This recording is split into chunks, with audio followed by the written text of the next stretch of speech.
Evolution of pottery in India. Thousands of years ago, when man was in a process of evolving, he looked around for ways to express himself. He etched on stone and wood. He began to craft objects, thrilled with the fact that stone and clay took shape at his will. He found that certain shapes of clay could be made into exciting shapes. Terracotta is the use of clay in its simplest form, dried out by the sun or fired at a low temperature. There are many theories as to how man began to create beautiful objects from clay, like this legend. A pot was needed for the marriage of Shiva and Parvati, but none of those assembled knew how to make one. Finally, a Brahmin, Kulalak, offered his services. He borrowed the Sudarshan Chakra from Vishnu, used the Mandar Parvat as a pivot. From Shiva, he took his pestle for turning the wheel, his langot for mopping spills, his kamandulu water jar for holding the water, and his sacred thread for detaching the pot from the wheel.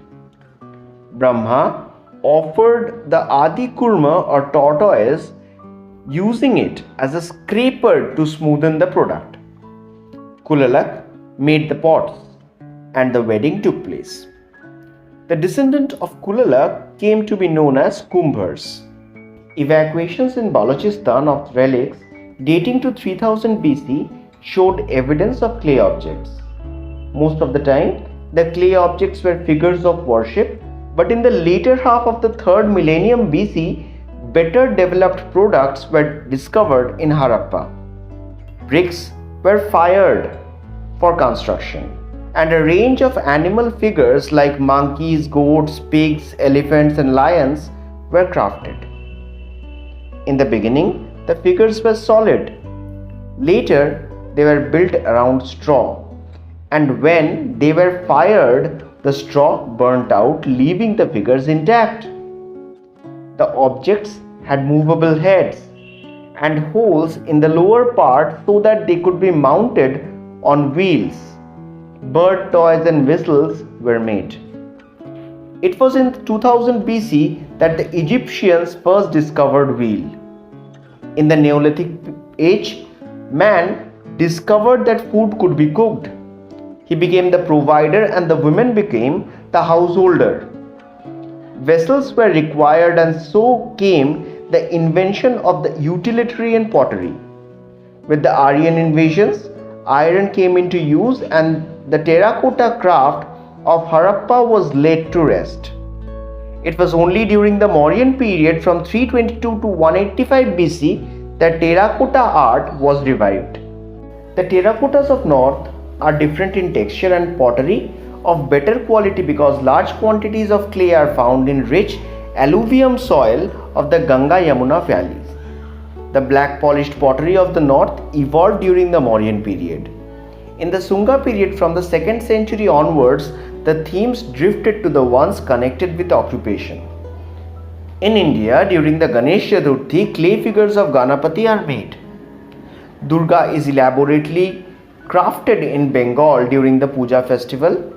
In the court of Ayyanar in South India, offerings in the shape of huge terracotta horses are made. Bihar, Orissa, and Maharashtra are the other parts of India where clay idols are made by the devotees. You will often see terracotta horses standing outside the temples in villages. The villagers believe that at night the protector of the village mounts these horses. Today, terracotta products are crafted all over India. Modern technology and the brush with ceramics have slowly replaced the craftsman's traditional functions in the daily life as the vessel maker of rural India. The village potter has been banished and he suffers without a livelihood. But to give him back his status, considering clay art is so vital in the life of its maker, we have to recognize his worth, his contribution and his craft, and restore his dignity by encouraging him and taking his crafts into our homes, giving clay its position of pride, something that it richly deserves. Thank you for listening to our article. We hope it has been meaningful to you. Please be subscribed for more notable videos. Thank you.